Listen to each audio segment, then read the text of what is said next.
My son walked right past me on my birthday without saying a single word. Not one. I smiled, said nothing, and started planning something he would never forget. 1 week later, he came home starving, and what he found changed everything between us. You know that feeling when someone you love forgets something important about you? It stings, right? Now imagine that person is your own child, the one you raised, fed, and sacrificed everything for. That was me 3 weeks ago. My son forgot my birthday. Completely forgot it. And I'm not talking about a late text or a quick apology. I mean, he had no idea. Zero. But instead of crying or yelling or making a scene, I did something different. I smiled. I stayed quiet. And I waited for the perfect moment to teach him something he clearly never learned.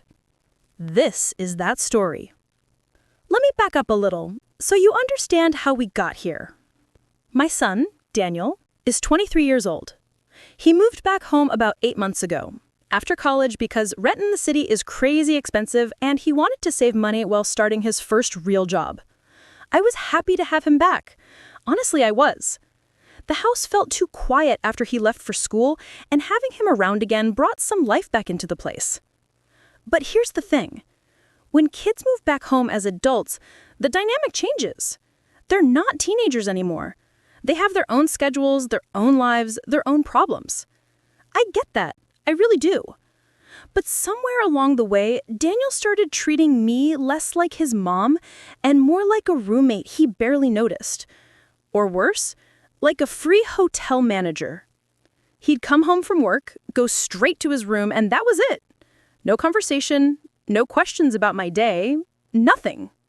Dinner would be ready and he'd eat it without a word, then disappear again. On weekends, he'd be out with friends or glued to his phone. I tried not to take it personally. I told myself he was just busy, just adjusting to adult life, just stressed from work. But it hurt. It hurt watching him walk past me like I was invisible. It hurt making his favorite meals and getting nothing back, not even a thank you. It hurt feeling like I was just there to serve him, like all those years of raising him didn't matter anymore. Still, I didn't say anything. I didn't want to be that nagging mom. I didn't want to guilt him or make him feel bad. I thought maybe he'd notice on his own. Maybe he'd realize that I was still here, still caring, still trying. And then my birthday came. It was a Tuesday, normal day.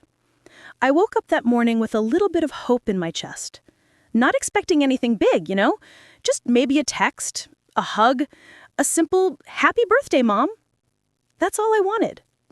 I made breakfast like usual. Daniel came downstairs, still half asleep, grabbed a plate and sat down. I watched him eat. I waited.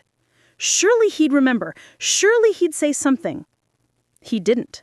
He finished his food, put his plate in the sink, and said he was running late for work. Then he left, just like that.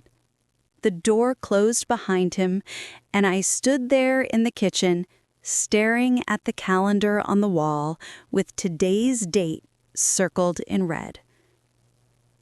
I told myself maybe he'd remember later. Maybe he'd text me during lunch. Maybe he had a surprise planned for the evening. I clung to that hope all day. I cleaned the house. I did laundry. I went grocery shopping. I kept checking my phone. Nothing. By the time evening rolled around, I had my answer. He forgot. Completely, totally forgot. He came home around 7, same as always, walked in, said a quick "hey," and went upstairs. No card, no call, no acknowledgement whatsoever. I made dinner, set the table, called him down. We ate in silence.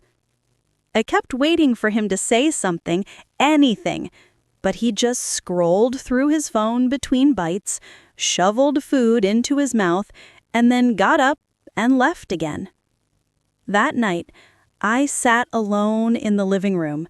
No cake, No candles, no one singing, just me and the TV playing some show I wasn't even watching. And you want to know the worst part? I wasn't even surprised. I was disappointed, yes. Hurt, absolutely. But not surprised. Because this had been building for months. This wasn't just about a forgotten birthday. It was about being taken for granted. It was about feeling invisible in my own home. It was about giving and giving and giving and never getting anything back. Most parents would have confronted their kid right then and there. They would have said something. They would have let their child know how much it hurt. But I didn't. Instead, I smiled to myself. Because right then, sitting in that dark living room, I realized something. My son needed to learn a lesson. Not through words, not through guilt, but through experience. He needed to feel what I felt. He needed to understand what it's like to be forgotten by someone you love. The next morning, I woke up with a clear plan in my head. Daniel's birthday was coming up in exactly 1 week. And every single year since he was born, I went all out for his birthday. I'm talking decorations, home-cooked meals, his favorite dessert, presents, the whole thing. Even when he was away at college, I'd mail him a care package and call him to sing happy birthday. This year was going to be different. I wasn't going to mention my birthday. I wasn't going to guilt him or make him feel bad about forgetting. I was just going to let it go. But when his birthday came around, I wasn't going to do a single thing. Nothing. No cake, no dinner, no decorations, no gifts, nothing. I know some of you might think that sounds petty. Maybe it is. But hear me out. Sometimes people don't learn through conversations. They learn through consequences. They learn when they experience the same thing they put someone else through. So that week, I acted completely normal. I cooked his meals, I did his laundry, I kept the house running. He had no idea anything was different. In his mind, everything was fine. He had no clue that I was counting down the days until his birthday. Wednesday came and went. Thursday, Friday, same thing. By the weekend, I noticed he started getting a little excited. He mentioned to me on Saturday morning that his birthday was coming up on Monday. He didn't say it directly, but he dropped hints. Little comments like, "Man, I can't believe I'm turning 24 already." Or, "I wonder what this year's birthday dinner's gonna be." I just smiled and nodded. I didn't confirm anything. I didn't deny anything. I just let him assume. Sunday night, he even asked me what time dinner would be ready the next day. He said some friends might stop by in the evening. I told him I wasn't sure yet, that I'd figure it out. He seemed satisfied with that answer. Inside, I felt a little guilty. I'm not going to lie. Part of me wanted to just do what I always did. Bake the cake, make the food, celebrate him. Because that's what moms do, right? We love our kids no matter what. But then I remembered sitting alone in that living room on my birthday.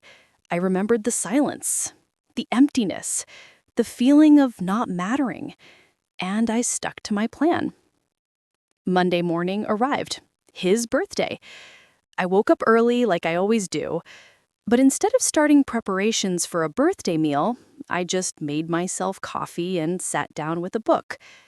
Daniel came downstairs around 8, clearly expecting something. He looked around the kitchen. No balloons, no streamers, no special breakfast. He looked at me and I could see the confusion in his eyes. "Morning," I said casually, not looking up from my book. Morning," he said slowly. He stood there for a second, waiting. When I didn't say anything else, he just grabbed a granola bar and left for work. I knew he was expecting me to say happy birthday. I knew he was waiting for it. But I didn't. I just let him leave. All day, I went about my normal routine. I didn't cook anything special. I didn't bake a cake. I didn't wrap any presents. I didn't even text him. Around noon, he texted me asking what time dinner would be. I replied, "Not sure. Might just be leftovers tonight." He sent back a confused emoji. I didn't respond. The hours ticked by. 4 o'clock, 5 o'clock, 6 o'clock. Normally, by this time, the house would smell like roast chicken or lasagna or whatever his favorite meal was that year. The table would be set, candles would be ready. But today, there was nothing. At 7:30, I heard his car pull into the driveway. I was sitting in the living room, watching TV. The kitchen was dark, no food, no smells, no sounds of cooking. The front door opened. "Mom?" he called out. "In here," I replied. He walked into the living room, still in his work clothes, looking around like he had entered the wrong house. "Where's dinner?" he asked, genuinely confused. "Oh, I didn't make anything tonight. There's some leftover soup in the fridge if you're hungry." His face went through about 5 different emotions at once. Confusion, disbelief, hurt, frustration. "But it's my birthday," he said quietly. I looked up at him and smiled. Not a mean smile, not a sarcastic smile, just a calm, knowing smile. "I know," I said simply. He stood there, frozen. You could see his brain working, trying to figure out what was happening. "You forgot, didn't you?" he finally said, and there was this crack in his voice, this vulnerability. "You forgot my birthday." "No," I said gently. "I didn't forget." Now he looked even more confused. "Then why didn't you do anything? You always do something, every year. Why not this year?" I put down the TV remote and looked at him directly. "Do you remember what day it was last Tuesday?" He blinked, thought for a second, shook his head. "It was my birthday," I said. The color drained from his face. Instant realization. Instant guilt. "Mom, You didn't say a word," I continued calmly. "You didn't text. You didn't call. You ate the dinner I made and you went upstairs. You had no idea." He opened his mouth to say something, but nothing came out. "I'm not trying to punish you, Daniel," I said softly, "but I needed you to understand something. I needed you to feel what it's like to be forgotten by someone you love, to expect something, to hope for something, and to get nothing. Because that's how I felt, and that's how I've been feeling for months now." His eyes started to water. He looked down at his feet. "I didn't realize," he whispered. "I know you didn't, and that's the problem." He sat down on the couch next to me. For a long moment, neither of us said anything. The TV played quietly in the background. "I'm sorry," he finally said, and his voice was thick with emotion. "I'm so sorry, Mom. I don't know what happened. I just got so caught up in my own life, my own stuff, that I stopped paying attention. I stopped seeing you. I took you for granted." I reached over and put my hand on his. "I know you didn't mean to hurt me. But Daniel, love isn't just something parents give. It's something that should go both ways. I will always love you. I will always be here for you. But I need to feel like I'm mattered too. I need to feel seen, appreciated, loved back." He nodded, wiping his eyes. "You do matter. You matter so much. I've just been selfish. I've been acting like a kid, even though I'm not one anymore. I've been treating you like you're just here to take care of me, and that's not fair. No, it's not." He looked at me with this expression I hadn't seen in years. Genuine remorse. real understanding. "Can I make it up to you? Please, let me do something. Let me take you out to dinner the way I should have." I smiled at him, a real smile this time. "We can do that," I said. "But Daniel, I don't just want one dinner. I don't want one apology and then we go back to the way things were. I need things to actually change." "They will," he promised. "I swear, I'm going to do better. I'm going to be better." And you know what? He meant it. That night, we ordered pizza and ate together in the living room. It wasn't fancy. It wasn't the birthday dinner he expected. But it was the first real conversation we'd had in months. He told me about work, about the stress he'd been under, about how he felt like he was drowning in responsibilities and didn't know how to handle it. I listened. I shared some of my own experiences when I was his age. We talked for hours. And then something beautiful happened. The next week, on Wednesday night, Daniel came home from work with groceries. He walked into the kitchen, put on an apron, and started cooking. I asked him what he was doing, and he just smiled and said, "Making us dinner. You've been cooking for me my whole life. It's my turn." He made spaghetti. It wasn't perfect. The sauce was a little too salty, and the noodles were slightly overcooked, but it was the best meal I'd had in years. Because it wasn't about the food. It was about the effort, the thought, the love. And he didn't just do it once. He started cooking dinner every Wednesday night. He called it Wednesday Dinners with Wom. He'd try new recipes, ask for my advice, and we'd eat together at the table with no phones, no TV, just us talking. He started asking about my day, really asking, not just out of politeness. He'd remember little things I mentioned and bring them up later. He started doing small things around the house without being asked, taking out the trash, washing dishes, folding laundry. One Saturday, he surprised me by taking me out for brunch. Just the two of us. He said he wanted to properly celebrate my birthday, even though it was a month late. At brunch, he gave me a card. Inside, he had written a long note. I won't share the whole thing because it's personal, but the last line said, "Thank you for teaching me that love is a two-way street. I promise to never forget that again." I cried reading that card. Happy tears.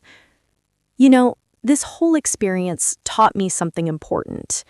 Not just about Daniel, but about relationships in general. We live in a world where we're taught that parents should give unconditionally. And that's true to an extent. We should love our kids no matter what. We should support them, guide them, be there for them. But somewhere along the way, we forgot to teach our kids that love isn't a one-way street. It's easy for children, even adult children, to take their parents for granted. We're always there, always available, always giving. So they stop thinking about it. They stop realizing that we're people too, people with feelings, people who need love and appreciation and recognition. My son isn't a bad person. He never was. He just got comfortable. He fell into a pattern where he took without giving, and he didn't even realize he was doing it. And I let him. I enabled it by never saying anything, by always being the selfless mom who never asked for anything in return. I thought that's what good mothers did. I thought asking for appreciation or acknowledgement was selfish. But it's not. It's healthy. It's necessary. Because if you never teach people how to love you back, they won't. Not because they don't care, but because they don't know how. They don't realize it's needed. That's what my forgotten birthday taught me. And that's what Daniel's forgotten birthday taught him. Sometimes the best lessons come from experiencing the consequences of our actions. Sometimes we need to feel the pain we cause others to truly understand it. I didn't yell at my son. I didn't lecture him. I didn't make him feel like a terrible person. I just let him experience what I experienced, and that made all the difference. This story isn't just about me and my son. It's about a pattern I see everywhere. Parents who sacrifice everything for their kids and then feel invisible when those kids grow up. Spouses who give and never receive. Friends who are always there for others but feel alone when they need support. We've created this culture where asking for reciprocity feels wrong, where wanting to be appreciated feels needy, where expecting people to show up for you the way you show up for them feels entitled. But that's backwards. Healthy relationships require balance. They require both people to contribute, both people to care, both people to show up. And here's the thing that people don't talk about enough. Teaching someone to love you back isn't selfish. It's actually a gift. You're giving them the opportunity to be a better person, to be more thoughtful, more aware, more caring. My son is a better man now because of what happened. Not because I punished him, but because I gave him a chance to learn, a chance to grow, a chance to understand what it means to truly care for someone else. Before this, he was going through life thinking that being a good son meant just existing, just being around, just not causing trouble. Now he understands that being a good son means actively showing love, actively being present, actively making the people who care about you feel valued. That's a lesson he'll carry with him for the rest of his life, into his future relationships, his future friendships, his future family. And honestly, that makes this whole painful experience worth it. There's this quote I love that says, "You teach people how to treat you." For the longest time, I taught my son that he could ignore me and I'd still be there, that he could forget me and I'd still cook his meals, that he could take me for granted and I'd still love him unconditionally. And I would. I will always love him. But love doesn't mean accepting poor treatment. Love doesn't mean never speaking up. Love doesn't mean sacrificing your own dignity and self-worth. Real love, healthy love, involves boundaries. It involves communication. It involves mutual respect and effort. When we don't set those boundaries, when we don't communicate our needs, when we don't expect respect, we're not actually being loving. We're being enablers. We're teaching people that our feelings don't matter, that we don't matter. And then we're surprised when they treat us accordingly. I spent months feeling hurt and invisible before my birthday. I could have said something at any point. I could have sat Daniel down and told him how I felt. But I didn't because I was afraid of being seen as needy, afraid of being a burden, afraid of making him feel guilty. But you know what I learned? Sometimes people need to feel a little guilty. Not in a manipulative way, not in a cruel way, but in a way that wakes them up. In a way that makes them realize they've been hurting someone they love. That guilt, when it comes from genuine realization, is actually healthy. It's what motivates change. It's what pushes people to do better. If I had just talked to Daniel about my feelings, maybe things would have improved. Maybe. But I don't think it would have had the same impact as him actually experiencing what I experienced, actually feeling that disappointment and hurt firsthand. That's what made it real for him. That's what made it click. It's been almost 3 months since all of this happened, and I can honestly say our relationship is better than it's been in years. Daniel still lives at home, but it's different now. He doesn't just see me as the person who provides for him. He sees me as a human being, as someone with feelings and needs and a life of our own. We have actual conversations now about everything: work, life, relationships, future plans. He asks for my advice and actually listens. He tells me about his struggles and lets me support him. And when he sees me stressed or tired, he helps without being asked. Last week, he came home and noticed I'd had a rough day. He didn't say anything. He just ordered my favorite takeout and set up a movie in the living room. Small gesture, but it meant everything. These Wednesday dinners have become my favorite part of the week, not just because of the food, but because it's our time. It's when we really connect. It's when I get to see the man he's becoming and feel proud of the person he is. And the best part? He started doing this with other people in his life too. His friends, his coworkers, people he cares about.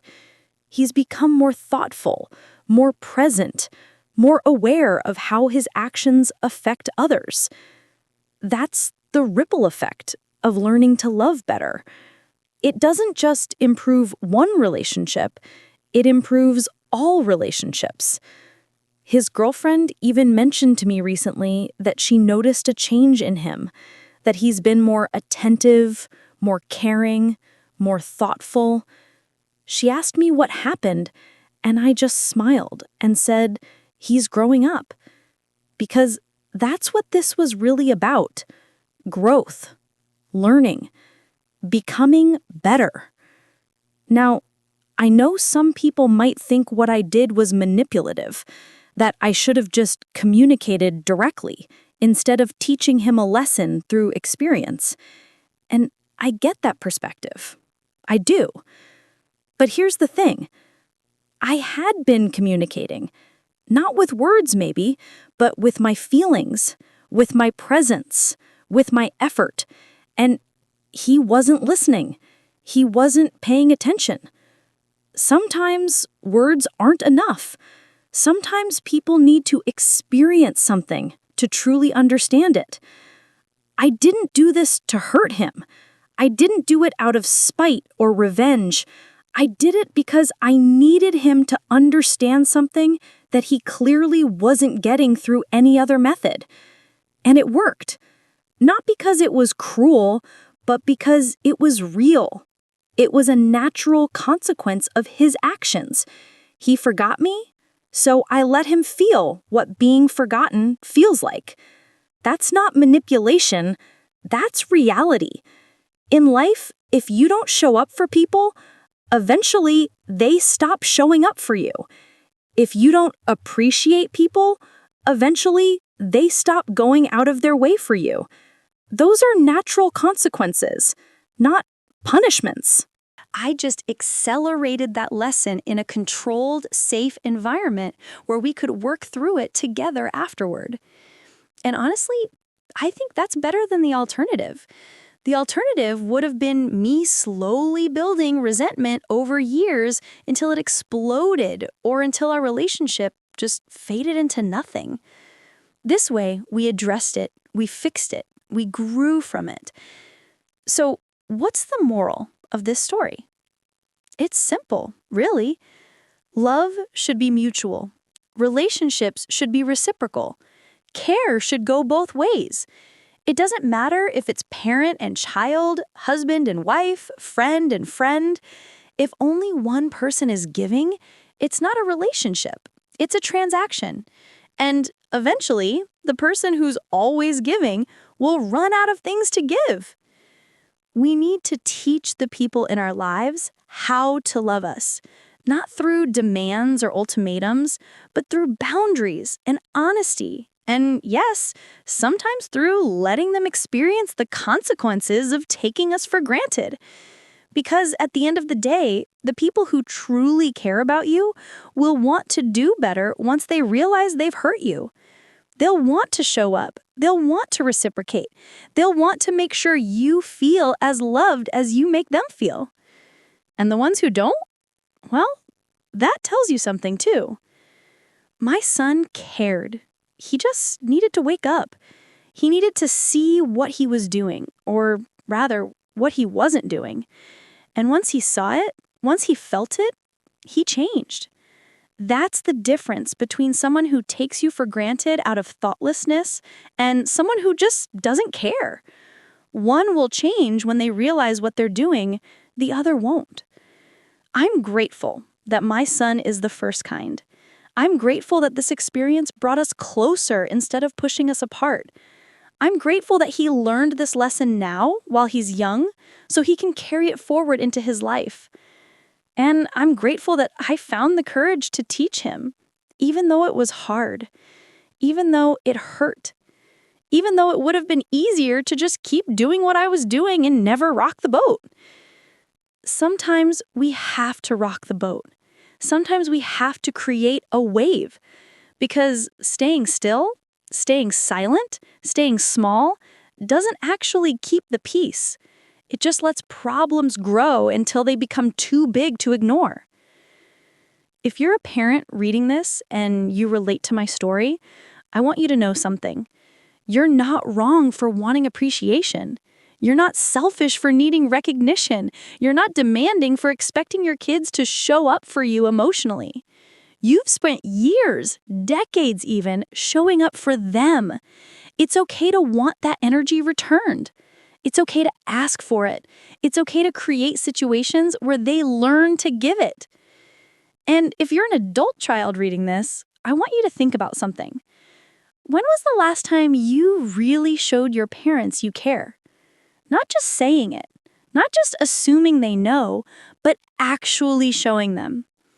When was the last time you asked about their day and really listened? When was the last time you did something just to make them smile?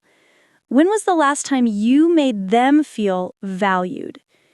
If you can't remember, that's your sign. That's your wake-up call. Don't wait until they stop showing up for you to realize how much they've been doing. Don't wait until they're gone to wish you had done more. Do it now. Today. Right now. Call them. Text them. Tell them you love them. Ask them how they're doing. Plan something special. Cook them dinner. Give them a hug. Let them know they matter. Because they do. They matter so much. And they need to hear it. They need to feel it. Love isn't just a feeling. It's an action. It's a choice. It's something we do, not just something we have. So do it. Choose it. Show it. Before it's too late. Before you lose the chance. Before you find yourself standing in a dark living room on their birthday, realizing you forgot and wondering how you let it get this far. Don't be that person. Be better. Be present. Be loving. Not just to your parents, but to everyone who matters to you. Your partner, your friends, your siblings, anyone who shows up for you, show up for them too. Because life is short, relationships are precious, and the people who love us deserve to feel that love reflected back at them. That's what I learned from my forgotten birthday. That's what my son learned from his. And that's what I hope you take away from the story. Love is a two-way street. Make sure you're traveling both directions. Subscribe if this hit home for you.